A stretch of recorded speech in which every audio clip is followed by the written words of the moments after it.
Now I know what you're thinking. Oh, another person who thinks that the newer generations of Pokemon are bad and that the older generations have better designs. This is simply false. I think that every generation has good and bad Pokemon designs, and in fact, Generation 8 has some of my favorite Pokemon designs of all time. I'm simply pointing out how the designs have changed from Generations 1 through 8, and why some of the newer designs seem off-putting to some people. With that being said, let's get right into the video. It's no surprise that the most popular aspect of the Pokemon franchise are, well, the Pokemon. With over 800 of these pocket monsters designed over the span of 24 years, it's only natural that the style of the designs would change over time. However, many people feel that newer designs feel off. Not necessarily bad, just off. Today we're going to discuss why some people feel this way, but first, let's start off with a couple of misconceptions people may have about the newer designs. This is one which I've seen get thrown around a lot. Some of the quote-unquote evidence I've seen for this assumption is that a lot of the newer Pokemon are based on inanimate objects. But the truth is, there aren't even that many in the newer generations. One of the Pokemon brought up in these discussions is Klefki. I actually think that Klefki has a nice design, a little fairy that goes around collecting keys. But no, people hated it because a Pokemon based off a keychain was lame and lazy. Really? Well, you know what's lazier than that? A friggin' rock with arms. A Pokemon based on an inanimate object doesn't have to be bad. Just look at Aegislash, a Pokemon that comes from the same generation as Klefki. It's literally just a sword and shield, yet it's still one of the fan-favorite Pokemon. Also, let's take a look at Dragapult, the Ghost Dragon pseudo-legendary of Generation 8. It's based off of a stealth bomber, but still manages to have a solid dragon design. So no, just because a Pokemon is based off an inanimate object doesn't mean that Game Freak is running out of ideas. Also, inanimate object Pokemon have been around since the very beginning, so that's not the reason why people feel that the newer designs have changed. Humanoid designs are held up as another supposed reason why newer designs feel different. Now, this is an easy straw man to point at because designs have been becoming more humanoid over time. But that's a symptom, not the cause. I'll be elaborating on that later. But back to the designs, all we have to look at are the starters. Let's look at the Generation 1 starters, which I still believe are the best starter trio of all time. We have Charizard, a traditional dragon, Blastoise, a turtle with cannons, and Venusaur, a frog/dinosaur with a plant on its back. All these designs, even if they are fantastical, are animalistic. Now let's take a look at the Gen 8 starter trio. We have Cinderace, a soccer player, Inteleon, a spy, and Rillaboom, a drummer. If you couldn't guess already, they're all anthropomorphic.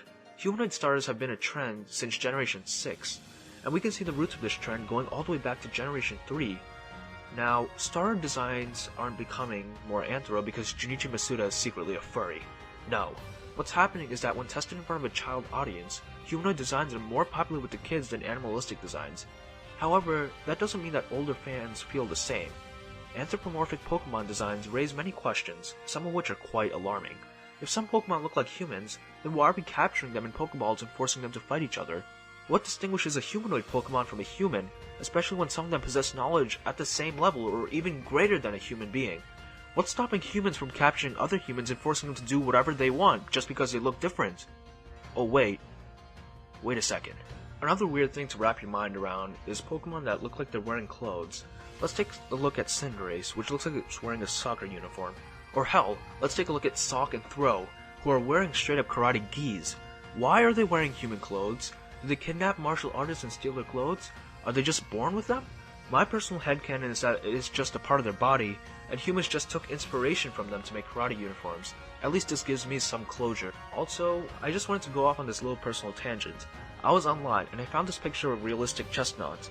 Unlike the official design, which is much more anthro, this realistic design takes inspiration from rodents, which makes it look so much better. It just makes you wonder how better current Pokemon designs could be if they took a more animalistic approach to them. That being said, I don't think this is the reason why Pokemon designs feel different today. Anthropomorphic designs have been a part of Pokemon since Generation 1, and to be fair, they've gotten even better and cooler. Let's take a look at Mr. Mime, Jynx, and Machoke. Now take a look at Greninja, Decidueye, and Cinderace. Yeah, the current anthropomorphic designs are way better. So what is the real reason why Pokemon designs feel off in the newer generations? What if I told you that it wasn't something that we necessarily notice, but a slight shift in the design which are subconscious dislikes? The biggest change in Pokemon designs is the fact that the newer designs don't have a center of gravity consistent with natural science. What? What does that even mean? Let me explain. So once again, let's take a look at the Generation 1 starters. All of them follow the laws of physics. Bulbasaur is a quadrupedal design with a center of gravity that's low to the ground. Charmander and Squirtle are both bipedal designs, but their center of gravity is still relatively low, so they look like they can actually stand up on their own. Now, let's compare them to the Generation 8 starters. They all have huge heads and tiny limbs. Yes, this is part of the chibi aesthetic to make them look cuter, but it also makes them look like they're gonna fall over at any moment under the weight of their giant heads. You can see this in other designs. Look at Choodle. What is this?